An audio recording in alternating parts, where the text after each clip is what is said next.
मेरे कार्मिक साथीगण, जैसा कि ट्राइबल एम्प्लॉय फेडरेशन का गठन हुआ उससे पहले कई सारी भ्रांतियां थी कि ये संगठन क्यों बना और क्या उद्देश्य है। लोग हमसे बात कम करते थे और पहले हमारे उद्देश्य जानते थे।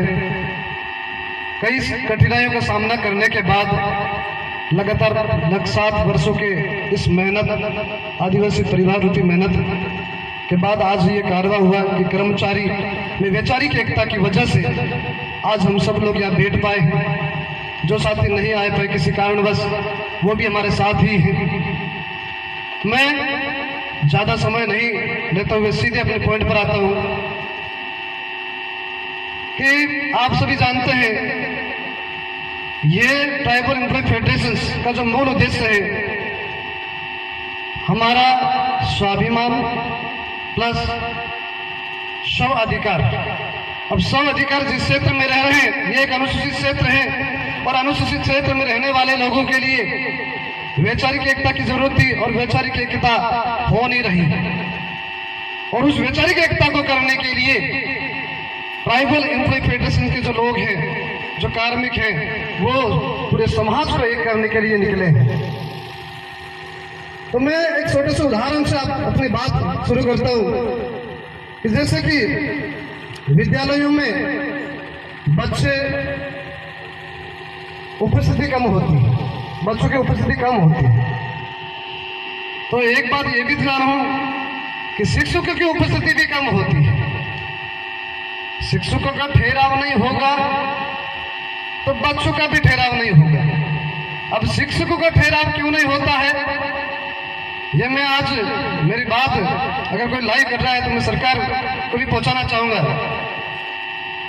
कि हमें आप पूरे सत्र भर में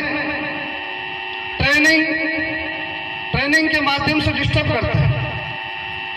आए दिन आप ट्रेनिंग करवाते हैं और शनिवार के दिन नो बैग डे के नाम से बच्चों को बैग नहीं लाने देते। माना कि वो खेल के लिए अच्छा है, हम ये नहीं कह रहे कि योजनाएं गलत होती है, योजना सही होती है, पर इसका इम्प्लीमेंट जो तरीका है, पहले ही शिक्षकों को कम समय मिलता है।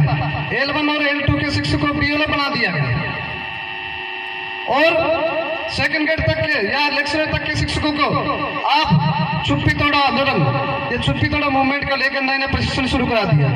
जेंडर इक्वलिटी के नाम नए प्रशिक्षण हो रहे हैं। आए दिन आप प्रशिक्षण कराते हो तो हम शिक्षकों का ठहराव स्कूल में होगा ही नहीं।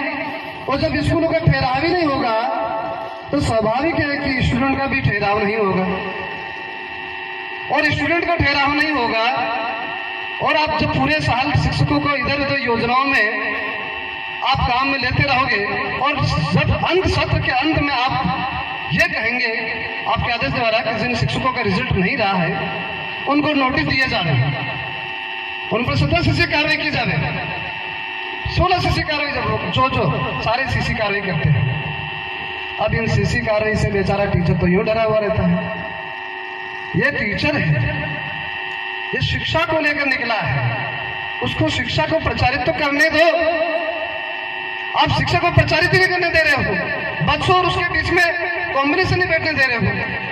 जुलाई का महीना था, शुरू में सब हमने आए मिले, अच्छा खासा कॉम्बिनेशन हो गया था सितंबर तक, लेकिन फिर शुरू हुआ प्रशिक्षण का दौर और प्रशिक्षण का दौर चलते ही बेचारा इधर बच्चों का भी मामला गड़बड़ हुआ, खेतीबाड़ी में काम शुरू हुआ और बच्चों ने भी देखा कि टीचर आने कम लग गए। और जब टीचर कम आने लग गए तो बच्चे भी कम आने लग गए। इस तरह से रिजल्ट के इन प्रशिक्षणों के माध्यम से रिजल्ट पर भी असर पड़ रहा है, लेकिन कोई विरोध करने वाला नहीं है। जब चुप्पी तोड़ो प्रशिक्षण में हम भी गए तो जयपुर से सचिव आए, उनसे मैंने बात करी कि मैडम इस प्रशिक्षण को आप छुट्टियों में क्यों नहीं रख देते?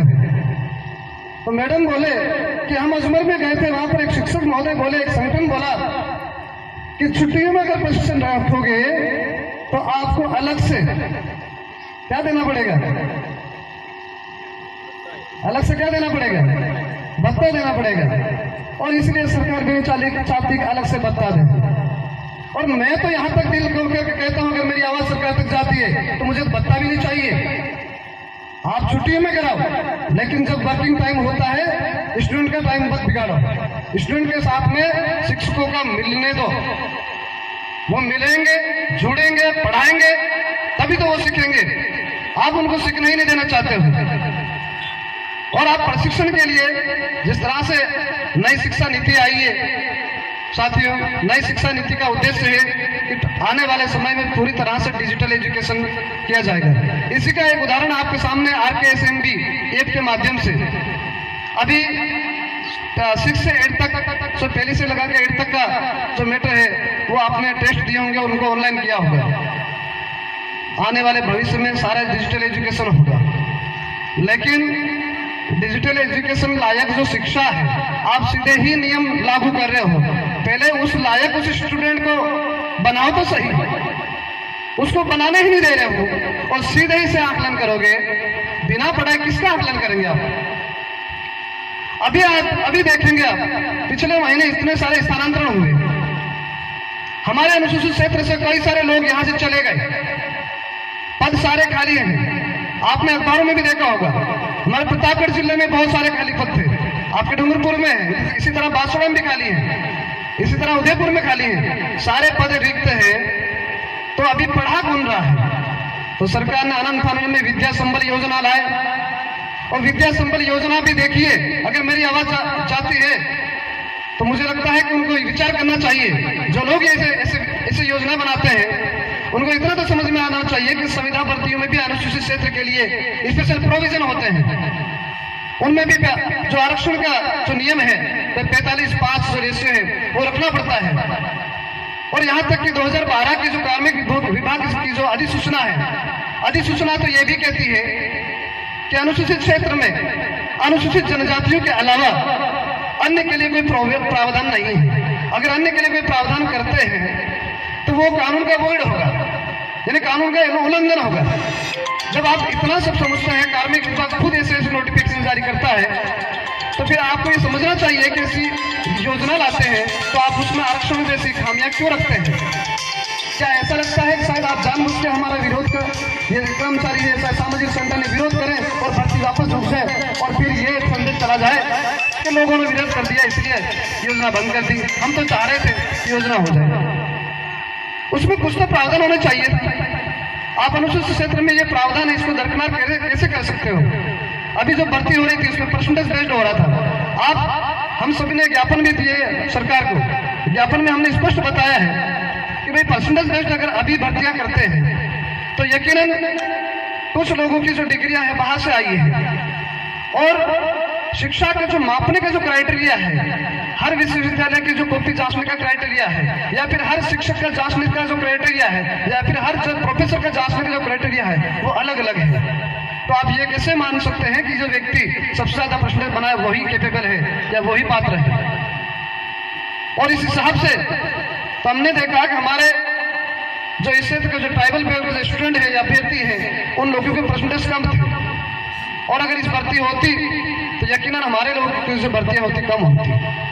अगर यहाँ पर भी आप हमारा जो संवैधानिक हक है वो कम करेंगे तो निश्चित रूप से हमारे लिए मुश्किल होगा। और आप सभी जानते हैं कि हमारे लिए संवैधानिक अधिकार जो रोस्टर, आप सभी ने देखा कि यहाँ पर विभिन्न विभागों के साथी यहाँ बैठे हुए हैं।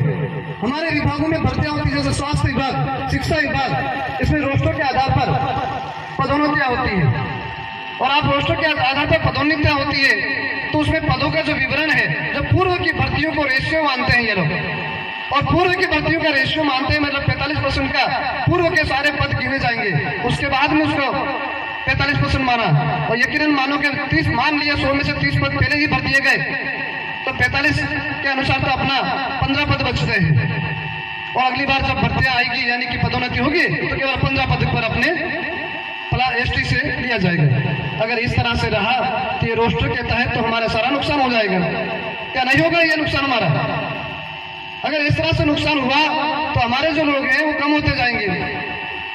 हमारी सरकार से यही मांगे कि आर्टिकल 244 अनुच्छेद 244(1) पैरा 5(1) के राज्यपाल महोदय की शक्तियों के तहत आप ये प्रोविजन करें, टीएससी के माध्यम से ये अनुशंसा की जाए कि इस क्षेत्र में रोस्टर प्रणाली को बंद की जाए। इस क्षेत्र में रोस्टर प्रणाली बंद होगी तभी आरक्षण के जो प्रोविजन है वो सही तरह से लागू हो पाएंगे। और 2012 की जो कार्मिक विभाग की जो अधिसूचना है उसकी भावनाओं को देखें।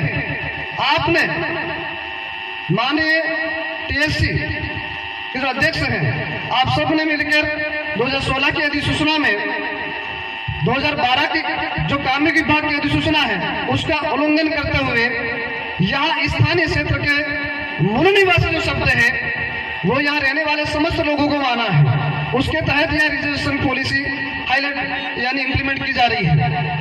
तो सरकार खुद ही अगर इस कानूनों का उल्लंघन करेगी तो 2012 की जो कार्मिक विभाग की जो व्याख्या है उसका क्या होगा।